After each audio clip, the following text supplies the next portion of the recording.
মহাসিংহাসনে বসি শুনেছ হে বিশ্বপিত তোমারি রচিত ছন্দে মহান বিশ্বের গীত। মহাসিংহাসনে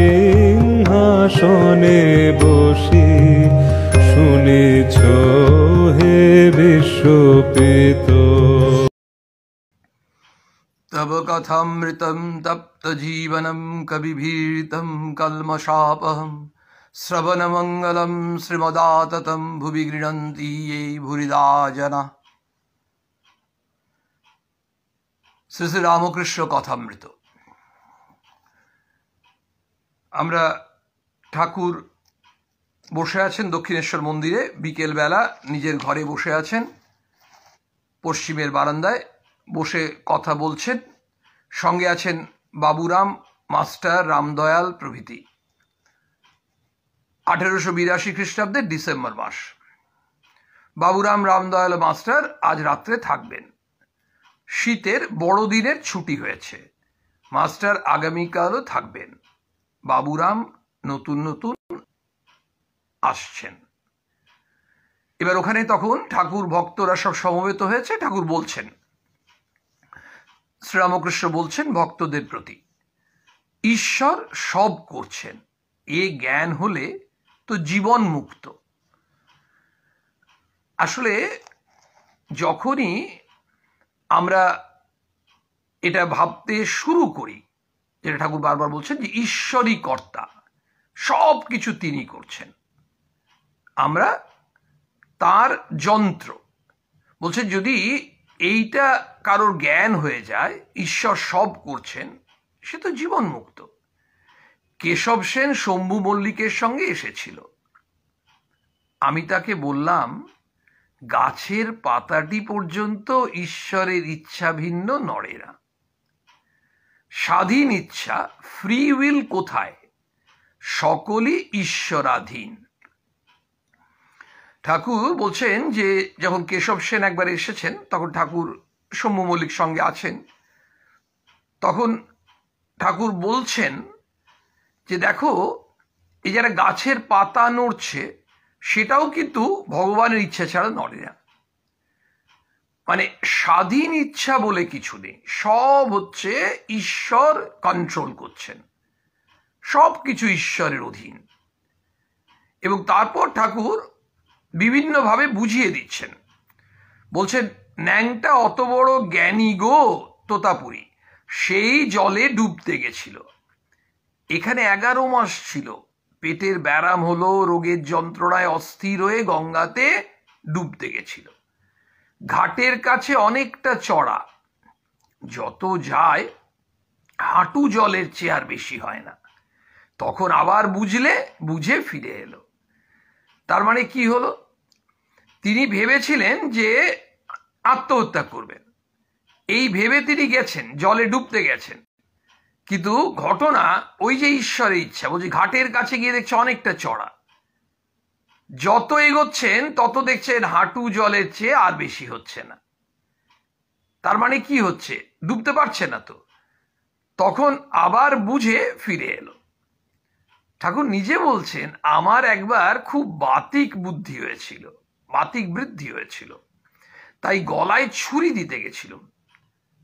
তাই বলি, মা আমি যন্ত্র, তুমি যন্ত্রী, আমি রথ, তুমি রথী, যেমন চালাও তেমনি চলি, যেমন করাও তেমনি করি।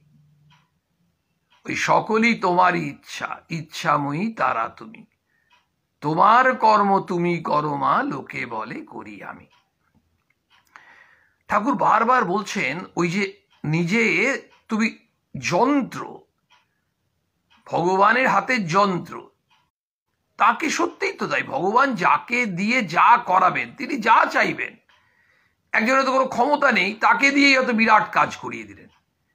আসলে ঈশ্বর ঠিক করেছেন যে তাকে যন্ত্র করবেন। স্বামীজি নিজে বলছেন না, আমরা লক্ষ্য করে দেখি না, স্বামীজি যে শিকাগোতে গেলেন, স্বামীজির বক্তৃতা তো খুব সংক্ষিপ্ত বক্তৃতা ছিল।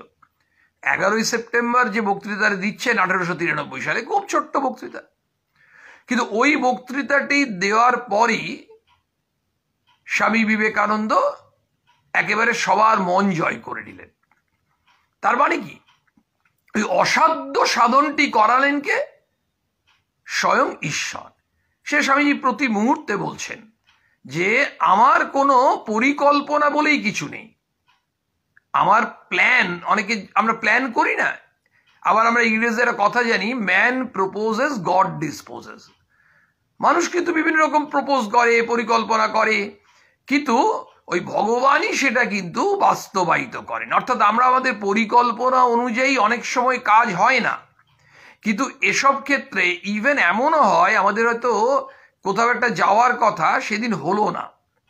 এমন হলো আমরা স্টেশনে গিয়ে বসে আছি, বলো ট্রেন 1 ঘন্টা লেট, তারপর 2 ঘন্টা করতে করতে দেখা যাচ্ছে যে প্রায় ইনডেফিনিট লেট বলছে, খালি অ্যানাউন্সমেন্ট হচ্ছে যে এখন কিচ্ছু বলা যাচ্ছে না, অনির্দিষ্ট বিলম্বে ট্রেনটি চলছে। আমাদের সেদিন যাওয়া হলো না। পরে জানলাম যে সেদিন যাইনি, ভালো হয়েছে, কারণ কোনো একটা শোনা গেল যে ওই ট্রেনটা কোথাও একটা ডিরেইলড হয়েছে, ওই আমরা যেখান থেকে চাপতাম তারপরে, এবং অনেক যাত্রীর হতাহত ইত্যাদি ইত্যাদি শুনলাম। তাহলে আমরা যাইনি নয়, আমাদেরকে ঈশ্বর যেতে দিলেন না। এই যে স্বাধীন ইচ্ছা বলে কিছু নেই।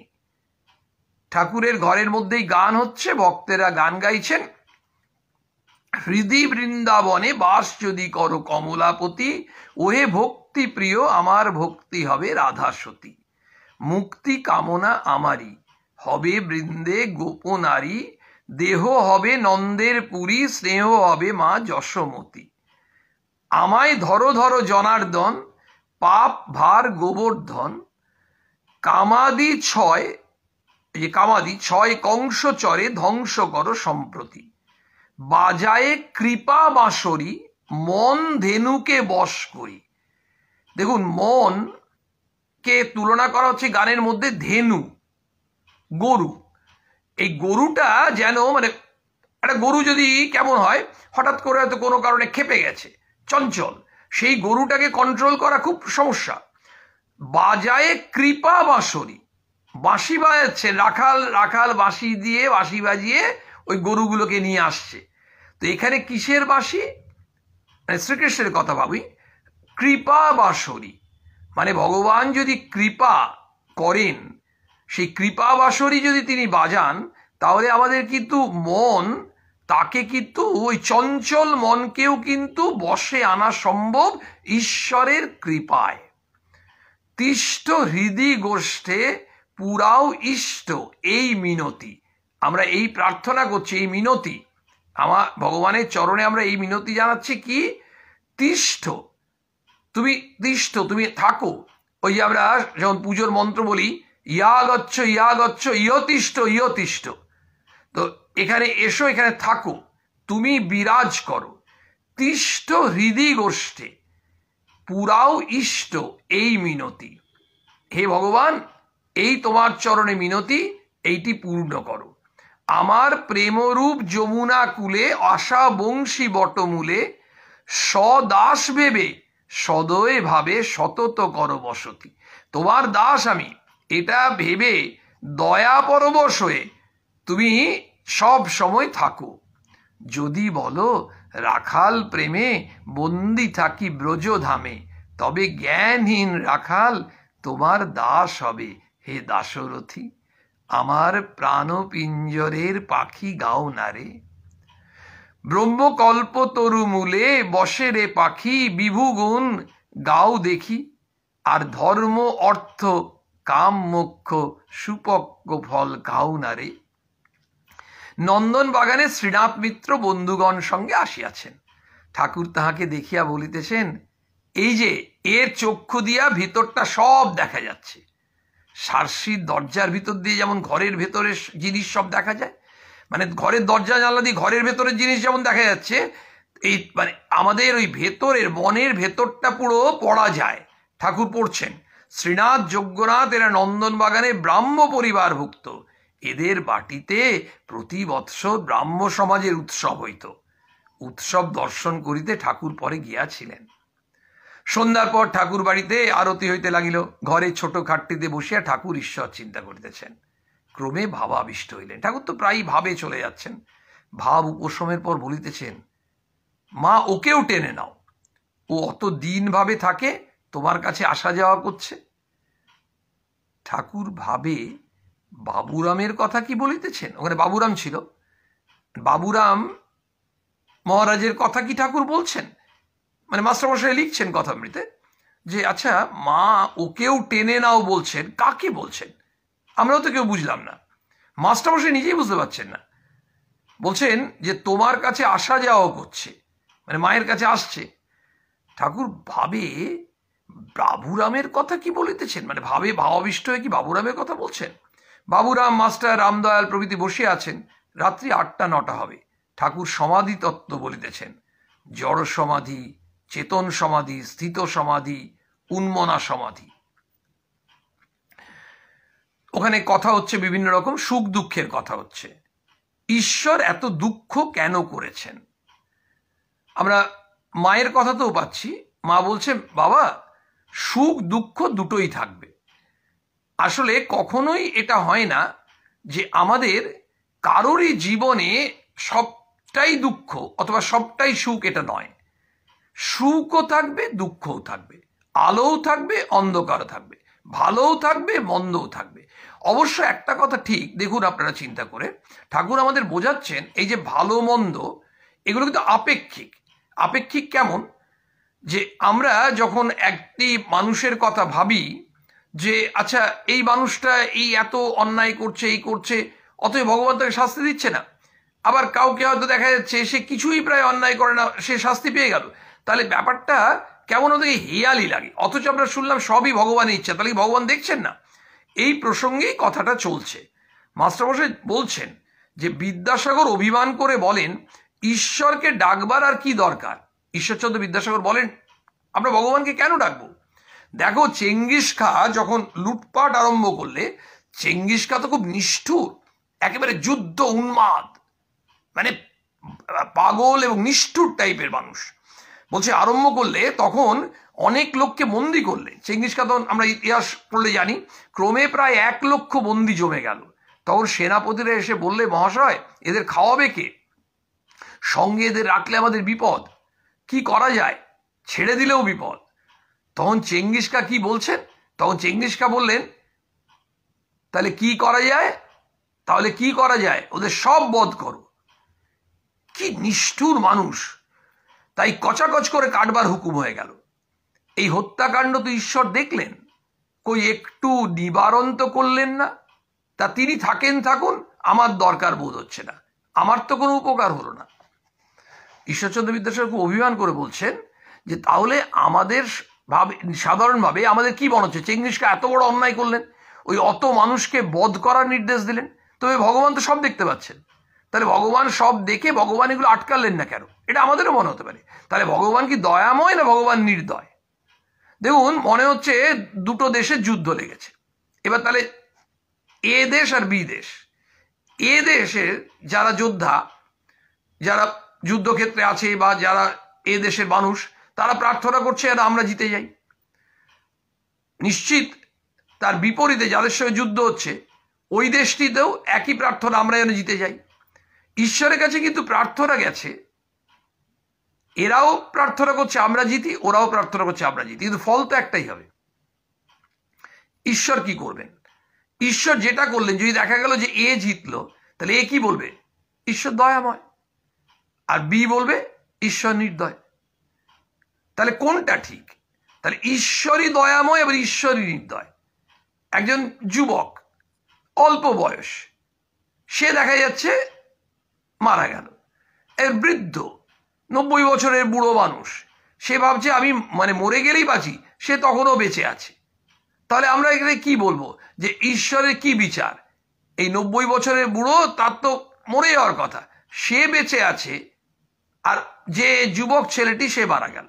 তাহলে এই যে ভালো মন্দ বিষয়টি, ঠাকুর সেটা বলছেন জগতে ভালো এবং মন্দ মিলেই থাকবে, ভালোও থাকবে মন্দও থাকবে, আর এটা আপেক্ষিক। এই আপেক্ষিক, যেটা আমার কাছে ভালো আরেকজনের কাছে মন্দ, যেটা আরেকজনের কাছে ভালো অন্য একজনের কাছে মন্দ। সেই জন্য এই চেঙ্গিস খায়ের ব্যাপারটা শোনা প্রশ্ন মাস্টারমশাই বললেন, তাহলে বিদ্যাসাগর মশাই যে অভিমান করছেন যে এই হত্যাকাণ্ড তো ঈশ্বর নিজে দেখে একটু তো নিবারণ করলেন, তাহলে এই ব্যাপারে ঠাকুর কি বলছেন? ঠাকুর বলছেন, ঈশ্বরের কার্য কি বোঝা যায়? তিনি কি উদ্দেশ্যে কি করেন? আমরা কিন্তু এই সাধারণ মানুষ এই সত্যটা বুঝি না। কেন বুঝি না? এটা তো আমাদের বোঝার মধ্যে নয়, আমাদের সাধ্য নয়, তো অসাধ্য আমাদের সাধারণ মানুষের পক্ষে। শ্রীরামকৃষ্ণ আমাদেরকে বুঝিয়ে দিচ্ছেন, এটা আমাদের দৃঢ়ভাবে প্রত্যয়ের সঙ্গে বিশ্বাস করতে হবে। আমরা এ ধারণা করতে পারবো না। তিনি আমাদের সেই জন্য আমাদের কল্যাণের জন্য বলে দিচ্ছেন যে আমাদের যেটা মনে হলো, অর্থাৎ ওই একটা দেশ যে যুদ্ধে হারলো, তারা তো স্বাভাবিকভাবেই বলবেন যে ঈশ্বর নির্দয়। আমাদের যখনই যেটা পূরণ হচ্ছে না, যদি পূরণ হয় আমরা ঈশ্বরকে সদয় বলি, যখন আমাদের পূরণ হয় না তখন আমরা ঈশ্বরকে বলি ঈশ্বরের কোনো দয়া নেই, ভগবানের কোনো দয়া নেই, ভগবান নির্দয়, ভগবানের কোনো বিচার নেই। এই যে কথাগুলো বলি, তার মানে ভগবানের বিচারটা কি সেটা বিচার করতে যাই আমরা সাধারণ জীব, যেটা আমাদের পক্ষে অসমীচীন। ঠাকুর বললেন, ঈশ্বরের কার্য কি বোঝা যায়? তিনি কি উদ্দেশ্যে কি করেন এটা আমরা বুঝতে পারি না। কিন্তু আমরা খুব ছোট্ট ছোট্ট উদাহরণ নিই না। আমাদের পরিবারে যদি একজন ছেলে সে চাকরি করতে যাবে ভেবেছিল, হয়তো অমুক একটা কোম্পানিতে, না হয়ে অন্য একটা কোম্পানিতে হলো, এমন হতে পারে তার বরাবর ইচ্ছা আমি ব্যাংকে চাকরি করব। দেখা গেল ওর শিক্ষকতা করছে, কিন্তু যখন ও শিক্ষকতা করছে ওর শিক্ষকতার চাকরি একেবারেই পছন্দের নয়। ভবিষ্যতে দেখা গেল ও কিন্তু একজন খুব খ্যাতনামা শিক্ষক হলো, এবং ওর জন্য অনেক ছাত্ররা সেই সমাজে খুব প্রতিষ্ঠিত হলো, তারা খুব ভালো মানুষ হলো, তার কাছে খুব ভালো ভালো ভাব পেলো।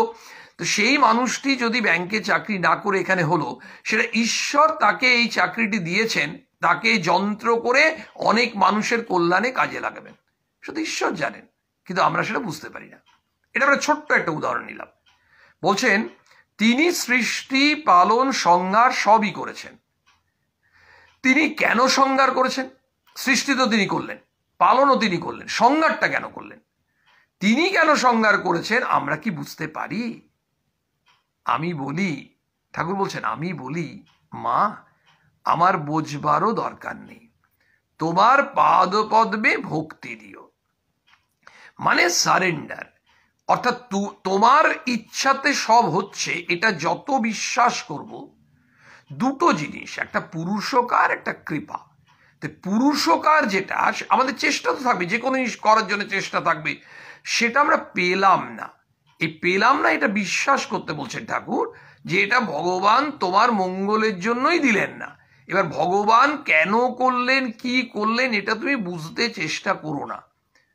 তুমি শুধু ভগবানের কাছে প্রার্থনা করো, তোমার চরণে আমাকে ভক্তি দাও। ভক্তি বিশ্বাস যদি দাও, তাহলে ভক্তি বিশ্বাসের সাহায্যেই আমরা এটা মনে মনে গ্রহণ করতে পারবো, মানসিক প্রস্তুতি নেব যে ঠাকুর যা করেছেন, ভগবান যা করেছেন আমার মঙ্গলের জন্য, আমি সেটা বুঝতে পারলাম না।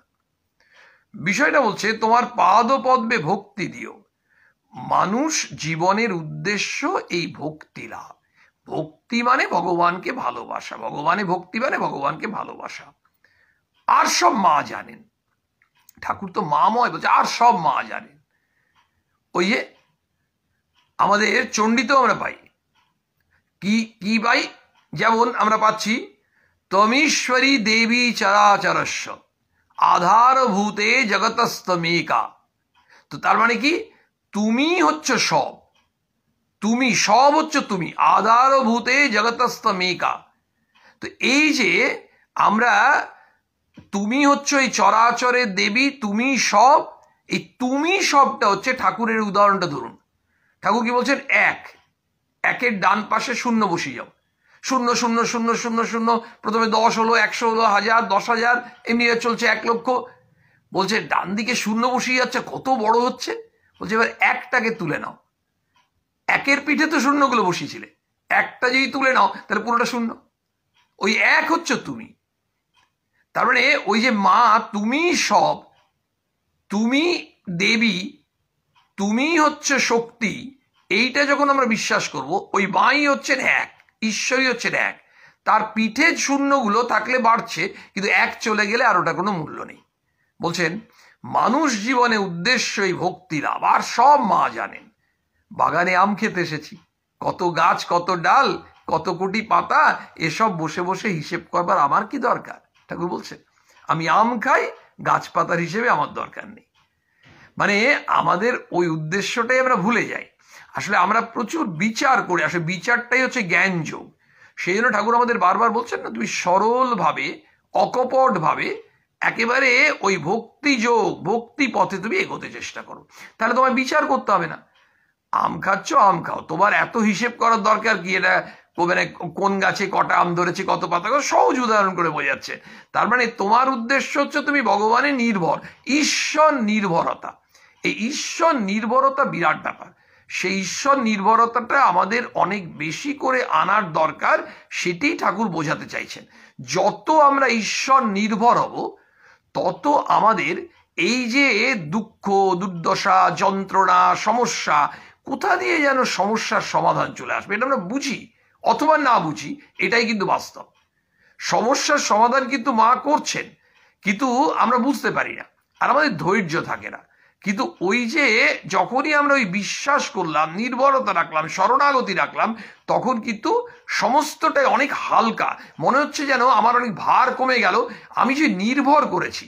খুব স্বাভাবিকভাবেই আমরা ট্রেন থেকে নেমে ভারী সুটকেস থাকলে কুলি ভাইকে আমরা দিই, আমরা কিন্তু কুলি ভাইয়ের পেছনে কিন্তু নজর রাখছি যে সে কোন দিক দিয়ে যাচ্ছে।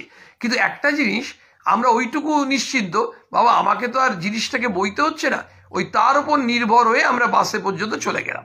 ঠিক একইভাবে আমরা ঈশ্বরের উপর নির্ভর করে আমাদের এই জীবনের পথে গুটি গুটি গুটি করে আমরা এগিয়ে যাব।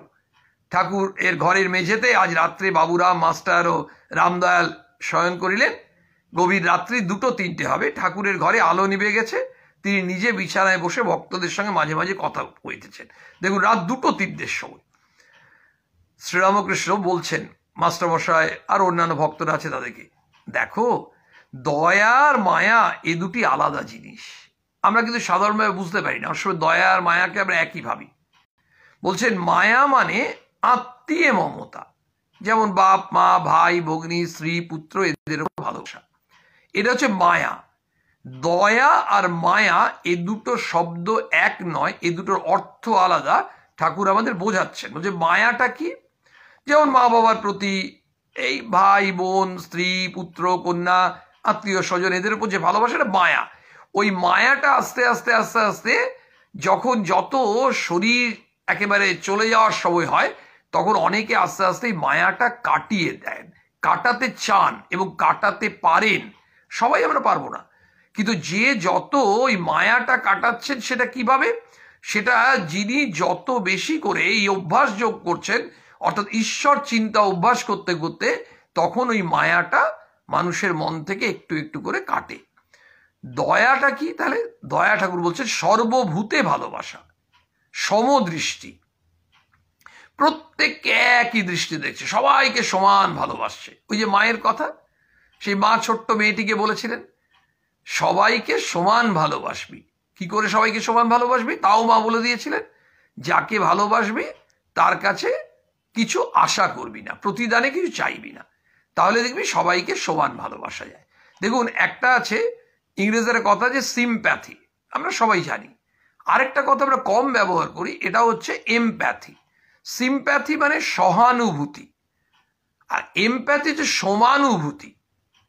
মানে ওর পেটে ব্যথা করছে, এর মনে হচ্ছে আমারই পেটে ব্যথা করছে।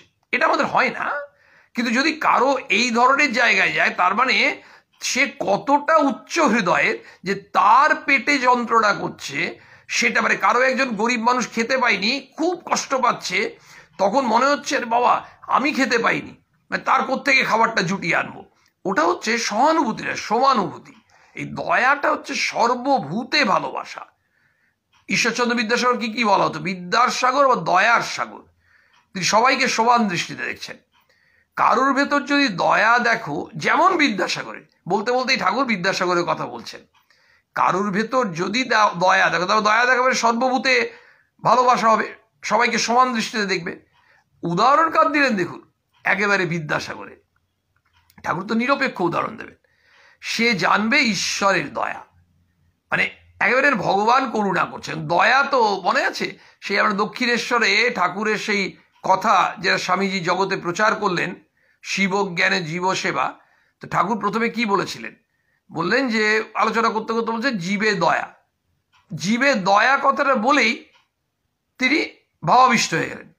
জীবে দুঃশালা, তুই জীবে দয়া করার কি? শিবজ্ঞানে জীব সেবা। তার মানে দয়া তো ভগবান করেন, দয়া তো সাধারণ মানুষ তো, সাধারণ জীব তো দয়া করতে পারে না। কি করতে পারে? সেবা করতে পারে।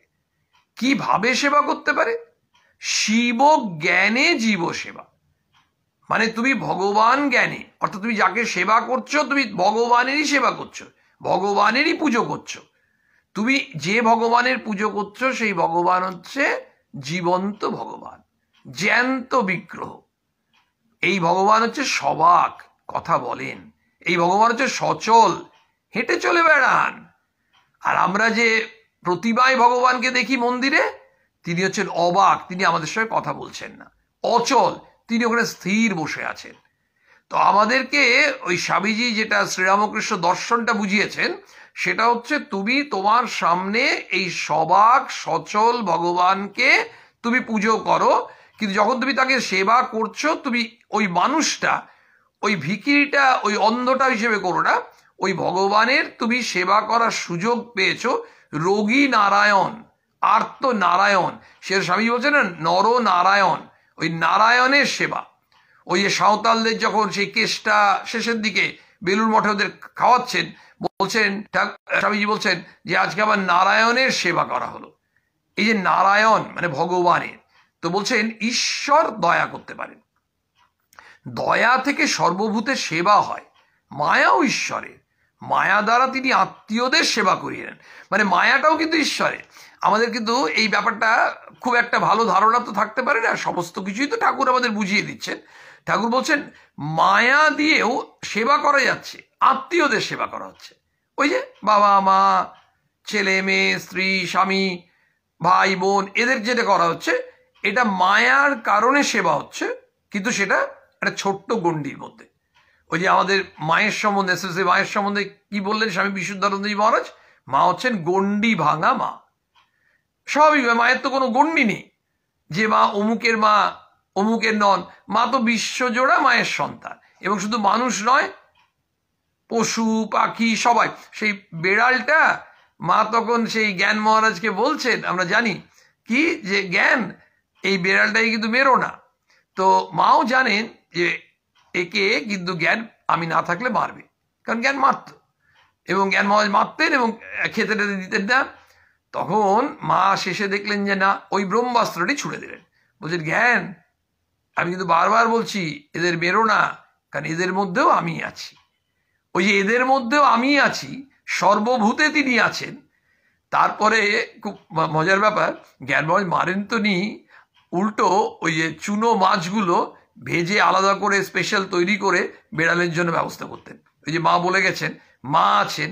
তো এই যে ওটাও আমরা পড়ছি, তো বহুরূপে সম্মুখে তোমার ছাড়ি কোথা খুঁজিছ ঈশ্বর যেমন পড়ছি, সেই কবিতাতেই আছে ব্রহ্ম হতে কীট পরমাণু সর্বভূতে সেই প্রেমময়।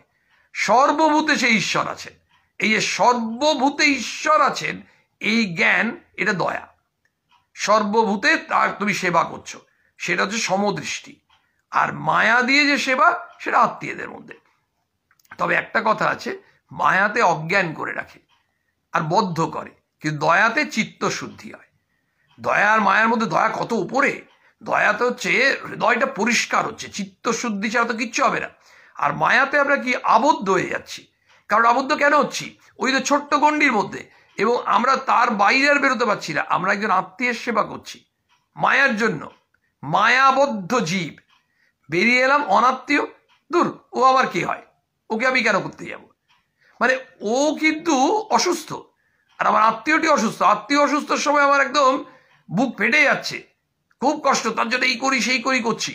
আর ও আরেকজন মানুষ, সে তো আমার আত্মীয় নয়। তার মানে ওই যে মায়ার জন্য একটা ছোট্ট গণ্ডিতে আবদ্ধ।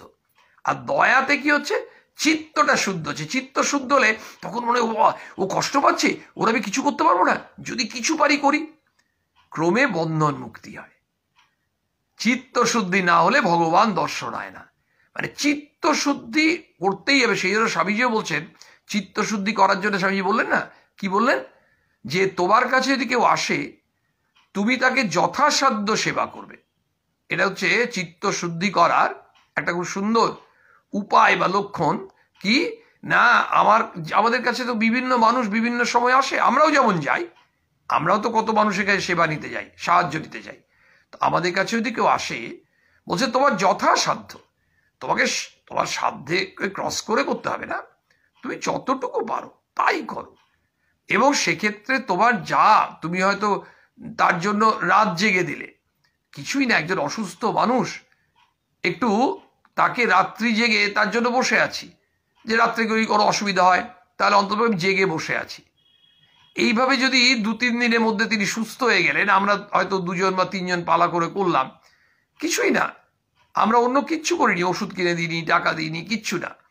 কিন্তু ওই যে রাত্রি জেগে তার জন্য বসেছিলাম, ওই যে জায়গাটা, তুমি এইটুকু তোমার সাধ্যই ছিল, কারণ তুমি একজন, তোমার ক্ষমতা আছে। তার মানে কি একজন বৃদ্ধ মানুষকে বলবো রাত্রি জাগো?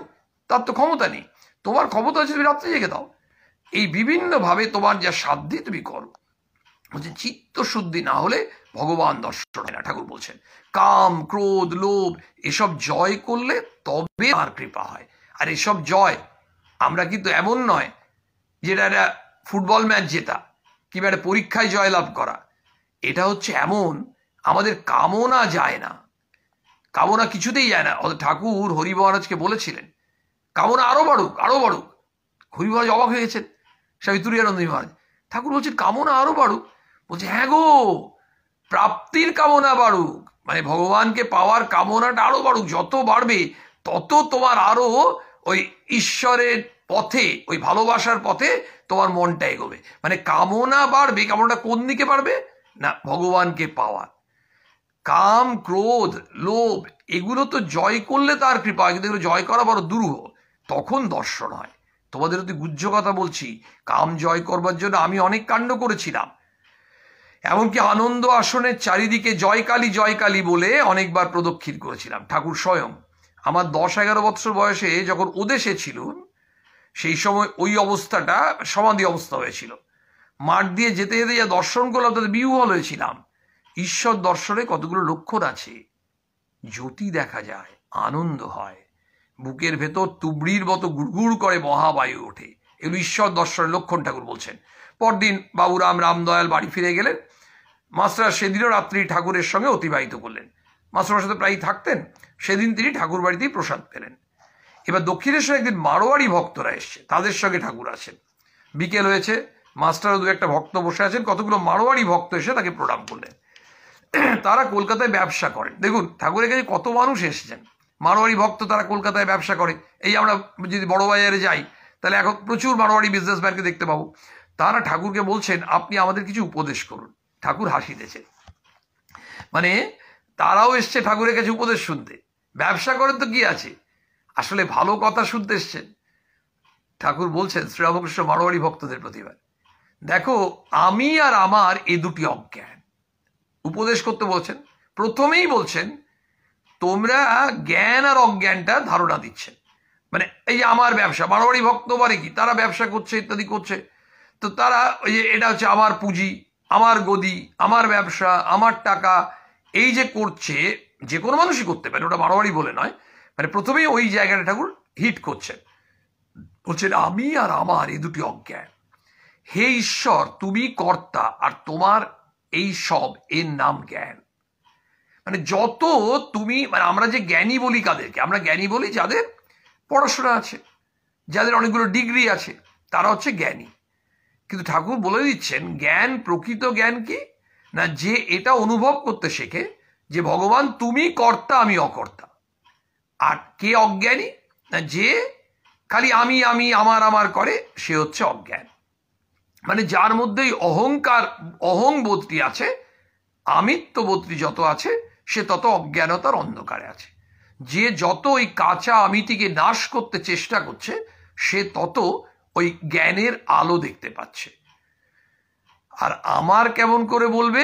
মারোয়ারি ভক্তদের বলছেন, বাগানের সরকার বলে আমার বাগান, কিন্তু যদি কোনো দোষ করে তখন মনিব তাড়িয়ে দেয়, তখন এমন সাহস হয় না যে নিজের আমের সিন্দুকটা বাগান থেকে বের করে আনে। সত্যি তো তাই, আমার বাগান বলছে, আরে বাগানটা তো তার নয়, মনিবের বাগান। কেউ যারা মালিক কিংবা যারা কাজ করছে তারা কি বলে? তারা বলে আমার বাগান। কিন্তু আমার বাগান এবার যদি কোনো একটা ভুল করলো, অন্যায় করলো, মালিক তখন তাড়িয়ে দিলে তখন তার কিছু বলা যাবে? আর তাহলে তোমার বাগান তোমাকে তাড়িয়ে দিল কি করে? তোমার বাগান তো নয়। তারপরে ওখানে মনিব হচ্ছে তিনি যেমন চাইবেন তাই হবে। তাহলে এই মনিব, এই প্রভুকে, প্রভু হচ্ছে ভগবান ঈশ্বর, আমি তো তোমার দাস, ফলে আমাকে তুমি যেমন রেখেছো তাতেই আমি আনন্দে থাকবো। মানে যখন আমাদের দুঃখ কষ্ট আসে সেটাও জানবো ভগবানের দান, আর যখন আমরা সুখে আছি তখনও জানবো ভগবানের দান। মানে দুটোই অ্যাকসেপ্ট করতে হবে। মা সেন বলছেন না যে দুঃখ জানো বাবা, দুঃখ তো ভগবানের দয়ার দান। ভগবান দয়া করলে তবে দুঃখ পাই, কারণ যত বেশি দুঃখ কষ্ট পাবো তত ভগবানকে আঁকড়ে ধরার প্রবৃত্তি আমাদের ভেতরে, আকুতিটা জন্মায়। আমরা যখন ভালো থাকি না, যখন স্বাচ্ছন্দ্য আছে, কোনো অসুবিধা নেই, সমস্যা নেই, সাধারণ আমরা মানুষ, আমরা ভগবানকে ভুলে থাকি। এই যে আমাদের অতিবারী পরিস্থিতিতে আমরা কিন্তু কে নাস্তিক কে আস্তিক জানি না, কিন্তু আমরা ভগবানে বিশ্বাস করি না বিশ্বাস করি তবু ভগবানকে ডেকেছি। কেন ডাকছি না? এই অতিবারী অবস্থা থেকে তুমি আমাদের উদ্ধার করো। কে ওই যে ঠাকুরকে একবার একজন খুব সুন্দর বলছেন, ঠাকুর বলছেন যে ভগবান যে আছে সেটাই তো বুঝি না, তাহলে আমি কি করে ইয়ে করব? মানে পণ্ডিত মানুষ এসছে, জব্বলপুরে থাকতো, ঠাকুরের কাছে এসছেন, তো এসে বলছেন যে আমি এমনি খুব পণ্ডিত মানুষ সব, কিন্তু নাস্তিক, বলছে আমি ভগবান বলে কিছু মানি না। তো বলছেন, তো ঠাকুর বললেন যে আচ্ছা তুই ভগবান বলে মানো না, ঠিক আছে, তুমি এক কাজ করো না, তুমি এইভাবে বলতে পারো, তুমি বলে যদি কেউ থাকো, মানে ভগবান বলে কেউ থাকো, তাহলে আমি তোমাকে এই বলছি, তুমি আমারটা শোনো। তারপর ওই মানুষটির টোটাল চেঞ্জ হয়ে গেছিল, এসে ঠাকুরের পা ধরে কাঁদছে। মানে অর্থাৎ ঠাকুর কিন্তু তাকে চাপিয়ে দিলেন না, বললেন না এই ভগবান আছে তুমি বিশ্বাস করো, বলছে তোমার দরকার কি আছে, তুমি ভগবান মানো না, তুমি বলো, তুমি বলে যদি কেউ থাকো তাহলে আমি একটা কথা বলছি, আমারটা শোনো তো। মানে ওই যে সরল মনে তুমি যদি প্রার্থনা করো তিনি শুনবেন, এই হচ্ছে কথাটা। তো বলছেন যে কাম ক্রোধ আদি যাবার নয়, ঈশ্বরের দিকে মোড় ফিরিয়ে দাও। বারবার বলছেন এইগুলো কিন্তু চলে যাবে না, কামনা ক্রোধ বাসনা লোভ এগুলো যায় নাকি? যেগুলো আছে আমাদের জাগতিক জিনিসের দিকে সেটা টার্ন নিয়ে নাও, টার্ন নিয়ে ভগবানের দিকে তুমি নিয়ে যাও। তো বলছেন কামনা লোভ করতে হয় তো ঈশ্বরকে পাবার কামনা লোভ করো। হরি মহারাজকে বলেছিলেন বিচার করে তাদের তাড়িয়ে দাও। মানে তোমার মারোয়ারি ভক্তদের বলছেন তারা তো অনেকেই ব্যবসা করেন, তো এখন ব্যবসা করলে কি হয়, একটু টাকা পয়সার প্রতি একটা আকুতি, মানে কামনা থাকে, লোভ থাকে। কারো দেখবেন হয়তো টাকা পয়সার জন্য লোভ কম আছে, নাম যশের জন্য খুব লোভ, মানে যেখানে একটু নাম খ্যাতি পাবে সেখানে ছুটছে। মানে আমরা ছুটি, জানেন তো, আমরা সবাই ছুটি, কেউ নামের পেছনে ছুটি, কেউ টাকার পেছনে ছুটি, কেউ হয়তো অন্য কিছুর পেছনে ছুটছি, কিছু না কিছুর পেছনে আমরা দৌড়ে বেড়াচ্ছি। সেইটাই ঠাকুর বলছেন তোমার ওই মনের যে এই ইচ্ছেগুলো, এগুলো ঈশ্বরের দিকে তুমি মোড়টা ফেরাবার চেষ্টা করো। যে হাতি পরের কলা গাছ খেতে গেলে মাহুত অঙ্কুশ পারে। তোমরা তো ব্যবসা করো, মারোয়ারি ভক্তদের বলছে তোমরা তো ব্যবসা করো, ক্রমে ক্রমে উন্নতি করতে হয় জানো। কেউ আগে রেডির কল করে, আবার বেশি টাকা হলে কাপড়ের দোকান করে, তেমনি ঈশ্বরের পথে এগিয়ে যেতে হয়। মানে অসাধারণ, আমরা শুধু ভাবতে পারছি না যে শ্রীরামকৃষ্ণদেব কিভাবে যাকে যেমন তাকে তেমন। নিরঞ্জন মহারাজকে বলছেন যে তুই কেন বকতে গেলি, ওই ওরা আমার সম্বন্ধে দুটো কথা বলছিল, তাতে কি হলো, আমি খারাপ হয়ে গেলাম? কারণ জানি নিরঞ্জন মহারাজের বিরাট সাহস আর বিরাট পেঁয়াজ, একদম পুরো নৌকা ডুবিয়ে দেবে। আর ওদের যোগীন মহারাজ একেবারে নিরীহ শান্ত ধীর স্থির, তাকে বলছে আমার সম্বন্ধে এসব নিন্দা করছিল আর তুই ওগুলো শুনে চলে এলি, গুরু নিন্দা শুনতে হয়। দেখুন লোকে বলবে হয়তো কি ব্যাপার, ঠাকুর দুরকম বিচার করছেন তা নয়, কিন্তু ওই যে ভগবান কাকে কি বলবেন, যার জন্য যেটা ভালো, যার পেটে যা সয়। যোগীন মহারাজকে বলছেন কিন্তু তোর মধ্যে তেজ আনতে হবে, আর নিরঞ্জন মহারাজ যেহেতু বিরাট তেজ, সেই তেজটাকে ঠান্ডা করতে হবে। সেই জন্য দেখুন যাকে যেমন, মারোয়ারি ভক্তদেরকে বলছেন জানেন তো বারোয়ারি ভক্তবাণী বেশিরভাগ ব্যবসা করে। ঠাকুর বলছে তোমরা তো ব্যবসা করো, ক্রমে ক্রমে উন্নতি করতে হয় জানো, মানে তোমরা তো নিশ্চয়ই জানো যে ব্যবসাতে একদিনে রাতারাতি উন্নতি হয় না। সত্যি তো তাই। তবে ঠাকুর কোন দিকটা জানে না, সব দিকটা অদ্ভুত। কোথায় চড়ুই ভাতি করতে এসছে, পিকনিক করতে এসছে দক্ষিণেশ্বরে, ঠাকুর হরি মহারাজকে বলছেন এই দেখে আয় তো ওইসব ওরা চড়ুই ভাতি করতে এসেছিল সব কি ফেলে গেছে দেখে আয় তো। বলছে ওখানে কি ফেলে যা না এদিক ওদিক করে দিচ্ছে, একটা ছুরি পেলেন।